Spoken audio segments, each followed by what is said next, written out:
혹 성도님들 가운데 새로 오신 목사님이 아닌가 생각하시는 분도 계실 것 같아요.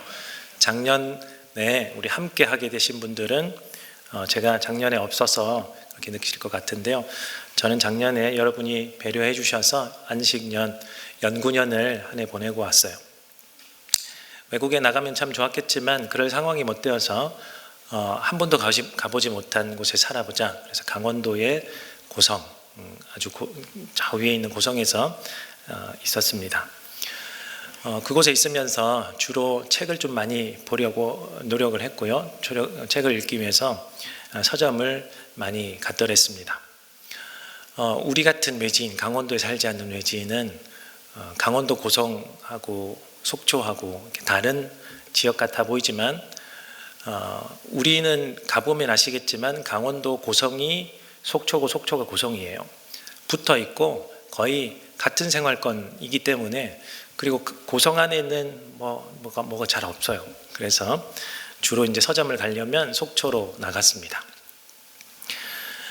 주로 가면서 거기에 있는 특이한 서점들이 좀 많은데 그곳에 보면서 이 책 저 책 뽑아 보기도 하고 살려고 보면 또 도서관 가면 있잖아요. 그래서 적어 오기도 하고 그랬는데요. 어느 날 기독교 서점 코너에 책이 별로 없지만 그래도 한번 가보고 무엇이 있을까 이제 보던 중에 한 책이 눈에 탁 들어오는 겁니다. 제목이 신자의 자리로라는 책이에요. 그 책의 지은이는 여러분 잘 아시는 유진 피터슨입니다. 그러면서 이제 하나씩 제목부터 뒤집어 보기 시작하는데 목차에 탁 눈에 들어오는 제목이 있는 겁니다. 제목이 이랬습니다. 품기 힘든 문제적 그 인간이 있는가. 그래서 이렇게 이제 거기서 이제 그 챕터를 다 읽었는데 그 챕터의 내용은 그런 거예요. 문제적 그 인간 누구에게나 다 있다는 거죠. 근데 그 문제적 그 인간 때문에 내가 속마음을 썩히면서 어찌저찌 해서 정말 누군가에게 말하게 되었다는 거예요. 그래서 터놓을 수 있는 사람을 만나서 말을 하는 겁니다. 그런데 말을 하고 나면 조언 같은 것들이 돌아오지 않습니까? 그래서 이해해 보아라. 이런 걸 한번 해보아라. 이렇게 하면 어떻게 했느냐. 오는데 꼭 나로부터 나가는 대답은 동일한 것이다라는 거예요. 어떤 대답이 나갈까요? 네가 그 인간을 몰라서 그래. 이렇게 해볼래? 저렇게 해볼래? 그런데 네가 그 인간을 몰라서 그래. 내가 이것저것 다 안 해봤겠니? 이런 것이라는 거예요. 여기까지 문제를 볼 때는 답이 없는 것 같아. 이런 느낌이었습니다. 1년 저로서도. 그런데 결론은 두 가지를 제시를 하는데 유진 피터슨이 그 중에 한 가지가 너무너무 위로가 되는 거예요. 그 결론 중에 하나가 이런 겁니다. 하나님이 보시기에 문제를 느끼고 있는 정작 너만 놓치는 것이 있다는 거예요. 내가 그 문제적 그 인간 때문에 이런 마음 저런 마음이 다 드는데 정말 이런 방법 저런 방법을 다 써가면서 기도하는데, 그런데 하나님이 보시기에 당신만, 문제를 느끼고 있는 당신만 모르는 것이 하나 있습니다. 그러는 거예요. 누구일까요? 당신이라는 겁니다. 그러면서 유진 피터슨이 하는 말은 당신도 어떤 이에게는 문제적 그 인간입니다. 우리의 관점으로 볼 때는 그럴 수밖에 없어 보입니다. 저도 그렇고 여러분도 그렇고. 내가 사는 반경, 내가 사고하는 모든 반경 안에서 볼 때는 너무 힘든 거죠. 그런데 전지적 작가이신 우리 하나님이 우리를 보실 때는 너만 너를 못 보고 있구나 라고 하는 거예요. 모든 것을 보시는 하나님은 너도, 문제를 느끼고 있는 너도 이 사람에게는 그 인간이야. 품을 수 없는 문제적 그 인간이 너도 된다다. 이런 거예요. 근데 그 문장을 읽는데 너무너무 위로가 되는 겁니다. 그래서 그 책을 사서 왔어요. 여러분도 한번 읽어보시면 좋겠습니다. 자, 오늘 말씀해 보니까요, 율법사와 예수님이 등장해요. 오늘 이 율법사의 입장에서 예수님이란 이분은, 예수라는 이 사람은 앞서 말씀드린 그 문제적 그 인간이었던 모양입니다. 되게 마음에 안 들었던 모양이에요. 품어지지가 않았던 모양입니다. 그래서 문제 제기하기 위해서 질문을 두 가지 하죠. 어떤 질문입니까? 첫 번째 질문은 선생님, 내가 무엇을 해야 영생을 얻겠습니까? 두 번째 질문은 그러면 예수여 내 이웃이 누구입니까? 이 두 가지 질문인데요. 어딜 봐서 이 문제적 그 인간이 예수님이었습니까? 율법사에게. 그 앞에 나와 있는 것이 힌트죠. 질문하기 전에는 꼭 이 속마음을 누가가 보여주는데, 첫 번째 질문은 예수를 시험하여 말하였다. 그리고 두 번째는 자기를 옳게 보이려고 질문하였다. 이렇게 힌트가 나와 있어요. 이것으로 볼 때, 품지 못하는 거구나. 이 율법사는 예수님이 정말 마음에 안 드는가 보구나. 첫 번째 질문 우리 다 아시는 거죠. 이웃을 설명하여 주는 하나님 사랑, 율법을 설명하여 주는 거죠. 그래서 하나님 사랑과 이웃 사랑. 이 질문이 사실은 핵심은 아닙니다. 율법사에게 정말 뼈 있고 정말 이 마음을 다하여 던지는 질문은 두 번째 질문입니다. 두 번째 질문이 뭐죠? 그러면 예수여, 내 이웃이 누구입니까?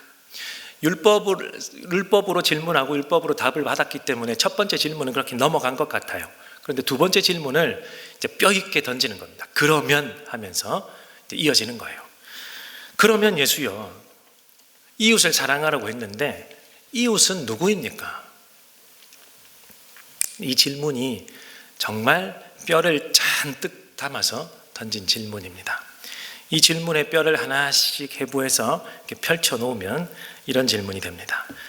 율법사인 내가, 율법을 잘 아는 내가, 율법을 익힌 내 삶의 토대로 볼 때, 그리고 내 전인적인 율법을 잘 아는 자로서의 내 전인적인 도덕률에 비추어 볼 때, 그리고 남들이 나를 어떻게 보는지 아시죠? 남들이 나를 우러러 볼 만한 지위를 가진 그 사람으로 볼 때, 그리고 내가 전형적인 혈통적 유대인 아닙니까? 유대인적 입장에서 볼 때 당신 한번 답해 보십시오. 내 이웃이 누구입니까? 이런 질문이에요. 이 질문에는 의도가 있겠죠. 마음에 안 드니까 어라, 첫 번째 질문을 던지고 율법 좀 잘 아나 보네, 하나님의 법을 좀 잘 아나 보네, 그러면 내가 한 번 더 질문하지, 이런 의도니까 한번 이렇게 좀 짓밟고 싶은 마음이 있었던 모양입니다. 근데 이 질문은 전형적인 유대주의적 사고관, 세계관에서 나온 질문입니다. 이 율법을 잘 아는 자로서, 율법 해석까지 다 하는 자로서, 율법을 가르치는 자로서, 그리고 율법에 맞추어서 내 삶을 지금까지 잘 살아온 자신으로서 내가 가지고 있는 세계관으로 비추어 볼 때 하는 질문이니까요. 그 세계관이 뭔지, 이웃을 보는 그 세계관이 뭔지를 우리가 좀 잘 알 필요가 있겠죠. 유대주의적 사고관의 세계관에 의해서 이웃을 이렇게 대할 때 아무나 이렇게 이웃으로 받아들이지 않습니다. 우리 PPT를 한번 보여주실까요? 유대인의 이웃과는 이렇게 형성되어 있습니다. 중간에 자신이 있어요. 택함받은 유대민족인 택함받은 자신이 있어요. 자신과 가장 가까운 이웃은 가족입니다. 가족 그 다음 이웃은 친척이고요, 친구입니다. 같은 한 마을에 사는 그런 친척과 친구들입니다. 조금 더 넓히면 동족, 유대민족, 같은 혈통인 동족이고요, 여기까지는 한 혈통입니다만 조금 더 아량을 베풀어 이웃을 조금 더 넓힙니다. 그들이 누구냐? 개종한 이방인입니다. 구약 성경을 쭉 살펴보신 분들은 아시겠지만 간혹 이방인인데도 불구하고 하나님을 믿는 자들이 간혹 나타납니다. 여호수아에서도 보면 나타나고요. 어떤 소문을 들었는지는 모르지만, 누구에게 복음을 전달받았는지는 모르지만 하나님이란 분, 여호와라는 분을 알게 되고 내가 믿고 있던 신, 아니면 내가 가진 신념보다 뛰어나신 분이라는 것을 아는 이방인은 유대인이 믿는 하나님, 여호와 하나님을 믿는 사람들이 있었습니다. 그들을 일컬어 개종한 이방인이라고 하죠. 그들까지는 내 이웃이다 라는 유대인의 이웃관이 있는데요. 여기부터 금을 싹 그어 놓습니다. 그리고 금 바깥에 누구를 두냐면 혈통적 이방인, 우리 민족이 아닌, 피가 한 방울도 섞이지 않은 이방인을 두고요. 또 누구를 두냐면 율법을 범한 죄인을 밀어버립니다. 그것은 이웃이 아닙니다. 상종을 못하게 되어 있어요. 그 율법에도 나오죠. 죄를 범하고, 오늘도 예화로 예수님이 쓰시지만 부정하게 된 자, 피를 흘리거나 어떠한 방법으로든지 율법에 반하여 부정하게 된 자는 진 바깥에 두게 되어 있죠. 구약 성경에. 그래서 진 바깥에 머물다가 며칠이 지나고 그 기한이 지나면 다시 진 안으로 들어오게 되었던 것이죠. 진 바깥에 나가면 이방인과 같은 취급을 당하게 되는 거예요. 그러니 죄를 범하면 안 되었고, 죄를 범하더라도 그 맞는 방법, 행위에 의해서 제사를 드리고 맞는 행동의 행위에 의해서 진에다가 빨리 들어오려고 했던 것이 유대인들이었어요. 여기까지가 우리와 이웃이 되는 겁니다. 이제 빨간 선을 제가 그어놨는데요. 여기까지가 우리의 이웃입니다. 이걸 명시적으로 말은 하지 않았지만 여기까지 내가 함께 먹고 마시고 교제할 수 있습니다. 이런 세계관을 가지고 예수님께 질문을 하는 겁니다. 그런데 이 유대인의 이웃과는 그냥 아무렇게나 나온 게 아니고 자기들이 이렇게 만들어낸 것은 아닙니다. 무엇에서 차용했느냐? 우리 다음 PPT를 보여주세요. 그림은 그대로 있는데 글자만 바뀐 것 같죠?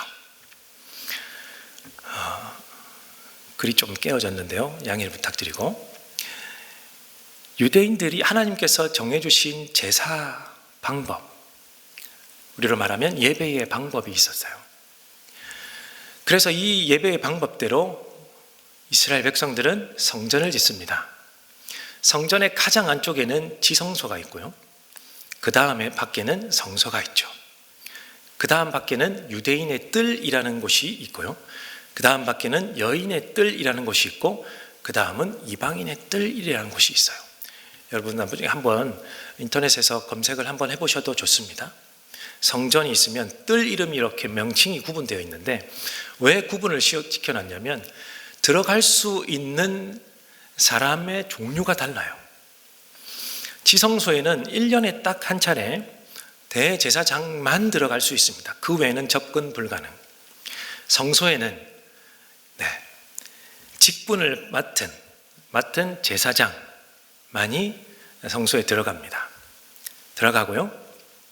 그리고 유대인의 뜰에는 제사장 비롯해서 레위인들, 이스라엘 사람이 들어가는데, 근데 이스라엘 뜰이라고 괄호로 되어 있는 걸 보니 저기는 남자까지만 들어가는 겁니다. 이스라엘의 유대 민족의 남자까지만 들어가고요. 그 다음은 여인까지 들어가는 뜰이고요. 그 다음은 무엇입니까? 이방인의 뜰입니다. 그래서 아까 개종한 이방인이 있었던 것 같이 개종한 이방인도 성전 가장 바깥 뜰까지는 올 수 있었어요. 그 다음은 이방인과 율법을 범한 죄인은 성전 자체에 접근 불가능입니다. 어떤 뜰도 출입할 수 없게 되어 있었습니다. 자, 이것과 유대인의 이웃관이 굉장히 밀접하게 맞닿아 있는 것, 여러분 그림을 보시면 잘 아시겠죠. 자, 그런데 이 제사의 구조, 성전 뜰 배치에 의한 제사의 구조, 이제 안 보여주셔도 됩니다. 이것은 계급을 나누는 것이 사실은 아니죠. 하나님이 유대인들에게 너는 이 계급이니까 이만큼 누리고 너는 이 계급이니까 이만큼 누리고, 이 계급을 나누는 것이 아니고요, 당대 사람들에게, 당대 문화권에서 이 사람들에게 주실 수 있는 직분의 권한을 이렇게 나누어 주시는 것입니다. 그래서 여기까지 갈 수 있는 사람은 이 직분을 맡아야 하고, 이 직분을 맡기 위해서는 이만한 의무를 지켜야 돼 라고 해놓으신 거예요.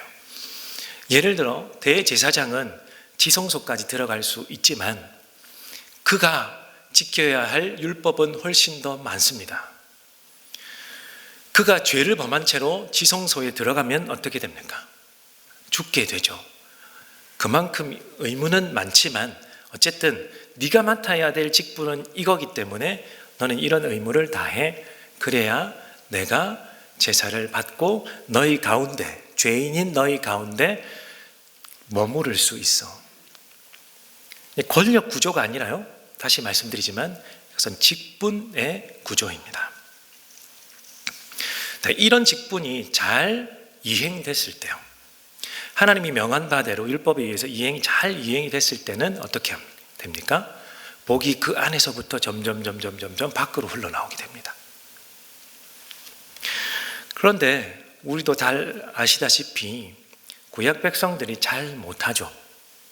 성전을 이렇게 다 지어놓았지만 그대로 살지 못하고 율법을 잘 행하지 못해서 중간에 엄청난 벌들을 많이 받죠.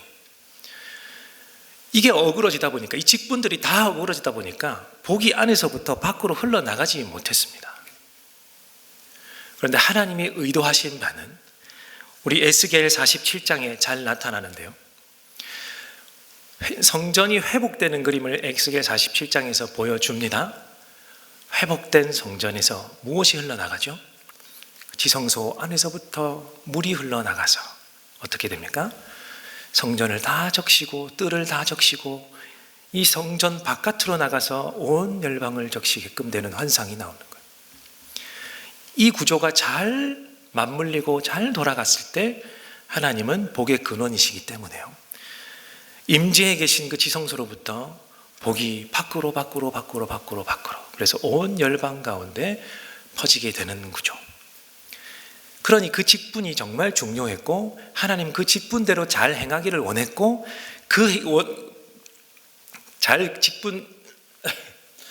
행해진 직분을 가지고 드린 제사를 통해 하나님이 영광 받으시기를 원했습니다. 그래서 이 구조는, 성전의 이 뜰 구조는 하나님께서 먼저 택하신 이스라엘을 통하여 열방을 복 주시기를 원했던 하나님의 성전 사용법이었습니다. 그런데 어느 순간부터인지는 모르겠지만 율법사를, 오늘 나타나는 율법사를 비롯한 율법을 꽤 좀 안다고 하는 이들이 이 틀을 무차별적으로 모든 삶에다 적용을 시켜버립니다. 이건 하나님이 원하셨던 직분의 관계에 의한 것이고, 성전을 어떻게 사용할까에 관한 방법인데 이것을 아무렇게나 다 집어넣는, 이 삶에 있어서의 영역, 저 삶에 있어서의 영역도 다 집어넣으니까, 아 그렇지, 이건 권력이야, 이건 차별 대우해도 되는 거야, 이러면서 막 갖다 붙이는 것 중에 하나가 오늘 유대인의 이웃관인 거예요. 그러니 우리의 이웃은 딱 여기까지입니다. 예수님, 당신도 유대인이니까 아시겠지요? 이런 마음으로 질문을 던지는 거죠. 그런데 이 율법사의 입장에서는 예수님이 품지 못할 그 인간이기 때문에요, 이 예수의 소문을 다 들었던 모양입니다. 그 예수의 소문이 누가복음에도 많이 나타납니다. 예수님의 3년의 공생애 때에 내내 만나시던 분들을 우리가 잘 떠올려 보십시오. 누구를 만났습니까? 유대인의 입장에서는 품어지지 않는 인간들, 이웃의 범주에 들어있지 않은 인간들을 예수님이 계속 만나는 거예요. 만나고 밥 먹고 그 집에 들어가 자고, 자꾸 이러시는 겁니다. 그 사람들과 그 영역 바깥에 있는 사람들과 자꾸만 만나시고 식사하고 교제하시니까 도저히 품어지지가 않아요. 어떻게 저렇게 대놓고 율법을 무시하지? 심지어 자기가 하나님의 아들이라고까지 하는데 도저히 참을 수가 없고 품어지지가 않아요. 그래서 비난을 하기 시작하면서 누가복음 7장 34절에 그 비난 중에 하나, 별명이 하나 나타나는데 저 사람은 세리와 죄인들의 친구라 그러는 거예요. 유대인의 이 세계관의 세계관으로 볼 때 친구는 누구입니까? 가족 다음으로 가까운 사람이고 이웃인데, 이 예수라는 사람은 세리와 죄인들을 친구 삼는, 세리와 죄인들을 자기와 가까이 삼는 저런 배은망덕한 이런 느낌이었을 것 같습니다. 자, 이런 배경을 가진 질문이 바로 오늘 율법사가 던지는 질문이죠. 그러면 내 이웃이 누구입니까? 이 질문에는 굉장한 긴장 관계가 이렇게 형성되어 있어요. 어떤 긴장이냐? 율법사 입장에서 굉장히 긴장 관계, 예수님의 입장에서도 마찬가지입니다. 어떤 답을 하든지 내가 당신 고소해버린다, 내가 당신 고발해버린다 라는 겁니다. 예수요, 내 이웃은 누구입니까? 예수님이 답을 하십니다. 나도 유대인이니까 잘 안다. 내 이웃은 여기까지. 개종한 이방인까지는 그렇지, 우리의 이웃이지. 답이 되었느냐? 그렇죠. 당신 율법 잘 안 해요. 그런데 당신이 어울린 사람은 밖에 있는 사람이죠. 내가 고발하겠습니다. 이렇게 답해도 고발할 작정이고요. 어떻게? 우리가 잘 아는, 예상하는 바대로 율법사가 물었을 때 예수님이 우리의 이웃은 저 진 바깥에 있는 사람, 금을 그어 놓은 바깥에 있는 사람, 세리와 나그네와 이방인과 여러 사람들입니다 라고 대답하면 율법을 반하는군요. 율법을 거역하시는군요. 내가 당신 고발합니다. 어떻게 답을 해도 짓밟아 버릴 생각으로 던진 질문인 것입니다. 그런데 예수님은 당시 수사학의 법칙에 따른 답이기도 합니다만, 질문을 했을 때 질문의 답을 바로 하지 않고 역으로 질문을 던지는, 당시 많이 사용하던 수사학의 종류 중에 하나이지만 그것으로 딱 질문을 던지는 거죠. 그러면서 질문에 앞서 이야기를 한편 들려주시는 것입니다. 그 이야기가 우리가 잘 아는, 익히 많이 들었던 선한 사마리아인의 비유, 선한 사마리아인의 이야기입니다. 강도 만난 사람이 나타나요. 강도 만난, 예루살렘에서 내려가는 길에 강도 만난 사람이 이렇게 쓰러져 있었습니다. 첫 번째 사람 제사장이 와서 피해갑니다. 두 번째 사람 레위인이 와서 피해갑니다. 그런데 여러분 잘 보시면 예루살렘의 일을 보러 온 사람은 이라면 성전이 있기 때문에 이방인은 잘 오지 않아요. 그래서 알만한 사람들은 이 사람이, 강도 만난 사람이 유대인이라는 것을 다 알았을 법하죠. 그리고 또 지나가는 사람은 제사장이고요, 지나가는 사람 레위이니까 이 사람도 다 유대인들이에요. 그런데 이 사람들은 아무도 도와주지 않았습니다. 여러 가지 이유들이 있었을 텐데 추측해 볼 수 있는 가장 유효한 질문은, 이 사람이 죽었으면, 강도 만난 사람이 죽게 되면 부정하게 됩니다. 그럼 어떻게 해요? 저 진 바깥에 나가야 됩니다. 제사장도 나가야 되고 레위인도 나가야 됩니다. 당시 수치 문화에 의해서도 제사장인데 레위인인데 죄를 범했네, 진 바깥에 나가던데, 이런 소문이 나는 걸 굉장히 꺼려했겠죠. 어떤 이유가 됐든 도와주지 않아요. 그런데 도와주는 한 사람 이야기를 듣는데 정말 유효타를 날리실 예수님의 이야기입니다. 율법사의 입장에서는 세 번째 사람이 사마리아인일 줄은 몰랐을 것입니다. 그런데 예수님이 비유를 드시면서 마지막 사람 사마리아인을 예로 드시면서 이 사람은 강도 만난 유대인을 도와주는 겁니다. 아주 적극적으로 도와줍니다. 있는 것 없는 것 다 꺼내어 도와줍니다. 오늘 이 사마리아인이 유대인 강도 만난 사람을 도와주면서 이제 한 숙소에 머무르게 하고 숙소 주인에게 2데나리온을 주면서 잘 보살펴 달라고 하는데요. 그 당시 환율을 제가 한번 찾아봤는데 환율이 정확히 얼마인지는 모르겠지만 한 데나리온이 20일 정도의 숙박료에 해당한다는 것을 찾았습니다. 그러면 2데나리온이면 40일 정도가 되겠죠. 그게 평균치인지는 모르겠지만 약 한 달 정도라고 합시다. 한 달 정도의 숙박비를 주면서 이것으로도 모자라면 내가 일을 다 마치고 와서 더 드릴 테니까 잘 돌보아 주십시오. 율법사 입장에서는 그냥 흔들어 깨우거나 그냥 어디다 데려다 주거나 이 정도로 끝나면 참 좋을 것 같은데요. 그냥 지극정성으로 상상치도 못할 도움을 주는 것을 보니까 아마 섬뜩하지 않았을까. 이 비유를 다 말씀하시고 예수님이 역으로 질문하시죠. 너는 이 세 사람 가운데서 누가 강도 만난 사람에게 이웃이 되어 주었다고 생각하느냐? 한번 보십시오. 누가 강도 만난 사람에게 이웃이 되어 주었다고 생각하느냐?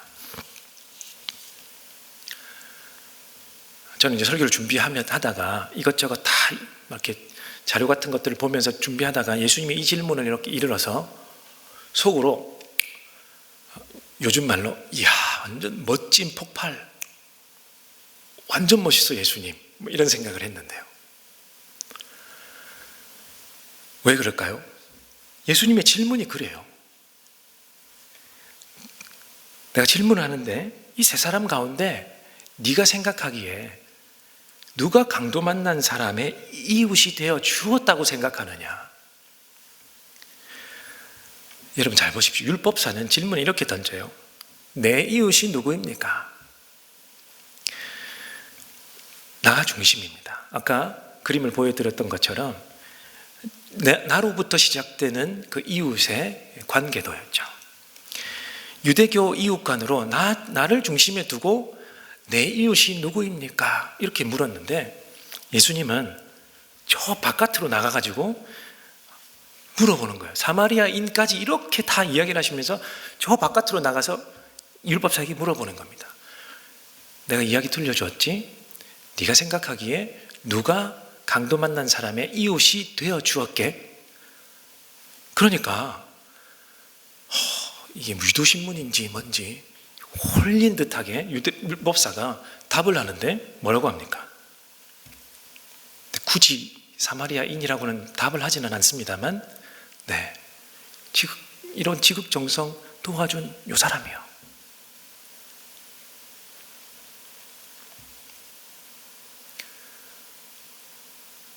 얼마나 멋있습니까?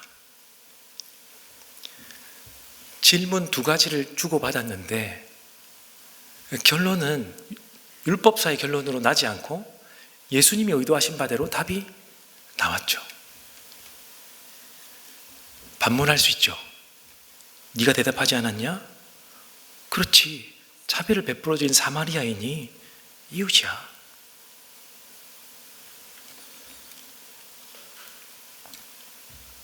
유대인들 입장에서는 이 글을 읽는 유대인들, 율법을 잘 지키려고 했던 유대인들 입장에서는 성전 중심의 제사를 잘 드리고 어떻게든 이 성전 중심으로 내가 살아보겠노라고 이 금까지 그어가면서 살았던 유대인들의 입장에서는 정말 충격적인 답입니다.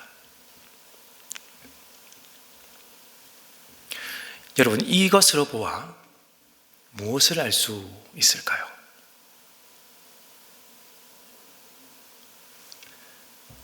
예수님은 하나님 나라를 이 땅에 가지고 오신 분이죠. 예수님은 율법의 완성이십니다. 그리고 예수님은 성전, 그 성전의 실체이십니다. 그러한 예수님이 답을 해주시는 거예요. 이 예수님이 율법을 모를까요? 모르지 않죠. 누구보다 잘 아시고 누구보다 그 취지와 하나님 아버지의 뜻을 잘 아시는 분으로 답을 하시는 거예요. 그 사람이 네 이웃이야. 사마리아인이 이웃이 맞아. 그러면서 마지막, 너도 이와 같이 하여라. 예수님이 어떻게 이렇게 말씀하실 수 있을까? 그래서 너도 이와 같이 하여라. 아무나 할 수 있는 말이 아닙니다. 어느 누가 감히 율법사에게 너도 이와 같이 하여라고 말을 할 수가 있어요? 학생이, 이제 들어온 신입생이 선생님에게 선생님도 이와 같이 하세요, 교수님도 이와 같이 하세요, 박사님도 이와 같이 하세요 라고 하는 것과 별반 차이가 없는 것처럼 느껴지잖아요. 그런데 예수님은 하실 수 있는 분이에요.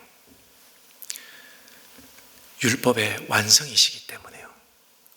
이 성전의 실체이시기 때문에요.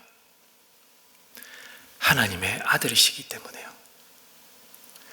율법이 지칭하고 있는 그분이 바로 예수님이시기 때문에 이렇게 말씀하실 수 있는 겁니다. 그러면 어떻게 됩니까? 새 법이 되죠. 새 법. 새로운 법이 되는 겁니다. 이것을 통해서 예수님이 알려주시는 새 법, 세 가지로 한번 설명해 볼 수 있는데요.